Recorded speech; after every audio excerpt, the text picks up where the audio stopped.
Hi folks, Cowboy Joe here with a recapitulation of section 1.10 on mathematics and physics. And your goal by the end of this lecture is to be able to use equations to solve for unknowns and to use equations to solve for base units. Physics is a branch of science that involves the study of the physical world, energy, matter, and how they're related. And it uses mathematics as a powerful language. In physics, equations are important tools for modeling observations and for making predictions. It uses many different relationships in the forms of equations.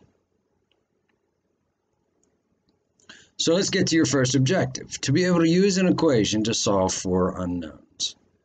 So an object with uniform acceleration, a, starting from rest, will reach a speed of v in time t, according to the formula v equals at. So what is the acceleration of a bicyclist who accelerates from rest to 7 meters per second in 4 seconds? So using that equation and the information provided at the bottom of the screen right here, we should be able to put those two numbers into the right letters and solve for the unknown. This 7 ends with a meter per second. Therefore, it goes in for the V. And this 4 ends in an S. And this 4 ends in an S. Therefore, it goes in for the letter T. Now, dividing both sides by 4 will isolate the A. So 7 divided by 4 gives us 1.75.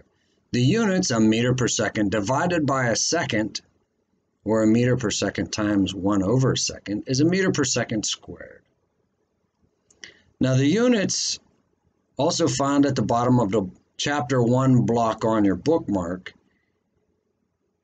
gives you the symbol in the equation followed by the units of measurements. Let's look at another example. How long will it take a scooter to accelerate at 0.4 meter per second squared to get to 4 meters per second starting at rest? Whenever you see the word starting from rest, it means starting with a speed of 0. So using our equation and this units line, we should be able to insert the two numbers into the paragraph, into the equation, and solve for the unknown. This number, 0.4, is followed by a meter per second squared. Referencing our units line, meter per second squareds are used to measure A's. So this 0.4 goes in where the A is. And this meter per second goes in where the V is. Inserting those numbers, we have one unknown. Divide each side by 0.4 meter per second squares leaves us with 10. The units meter per second divided by a meter per second squared ends up being a second, which is the unit for time. Number 3, the resistance across a conductor is defined as the ratio of electric potential difference in the current, or V equals IR. So what is the resistance of a light bulb that has a 0.75 amp current when plugged into a 120 volt outlet? So amps, 0.75 amps, goes in for the symbol I. And 120 volts goes in for V. Inserting those numbers, we can see we have to divide both sides by 0.75 amps to get resistance. That gives us 160, and the units for R is an ohm. Now ohms are given a funny symbol, an omega, a Greek letter. A light bulb with a resistance of 50 ohms is used in a circuit with a 9-volt battery. What current runs through the bulb?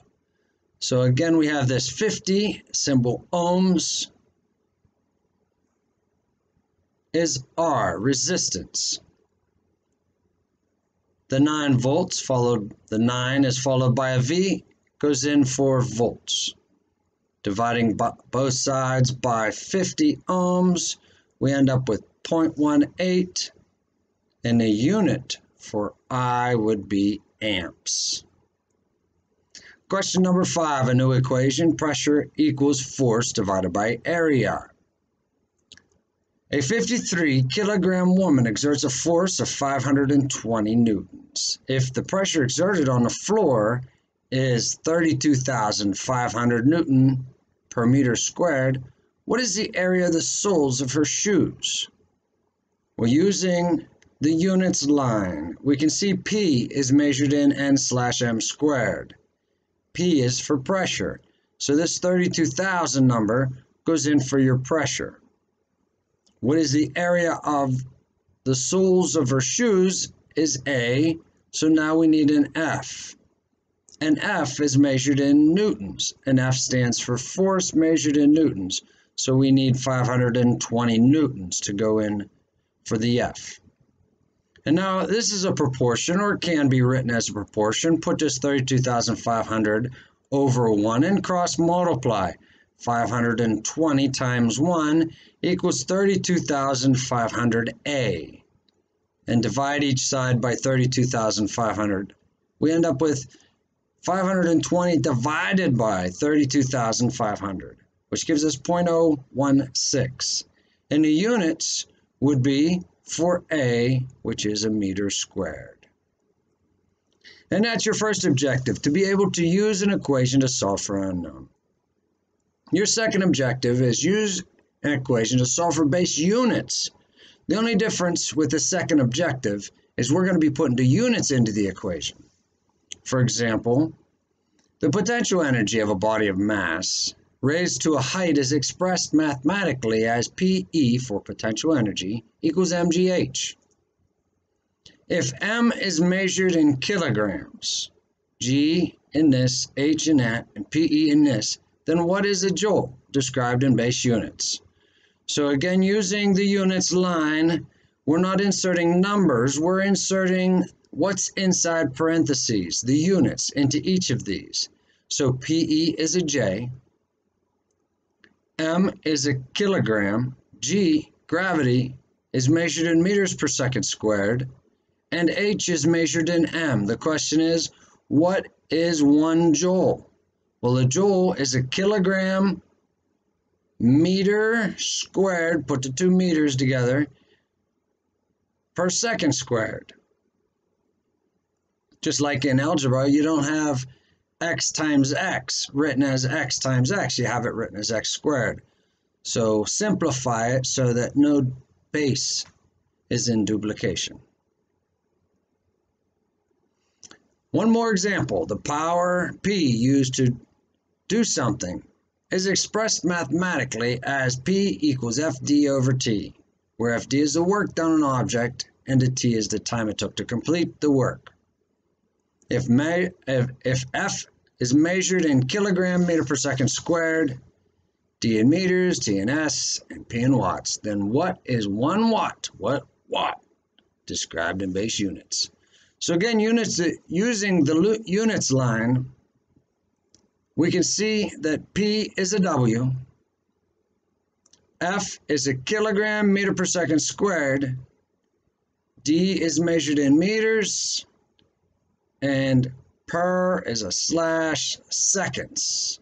So again, the 2 M's are preceded with multiplication, meaning they're on the top of the fraction. So they're numerators. You can combine those as meter squared, and both S squareds are preceded with a slash, which means they're both on the bottom. So S squared times S is S cubed.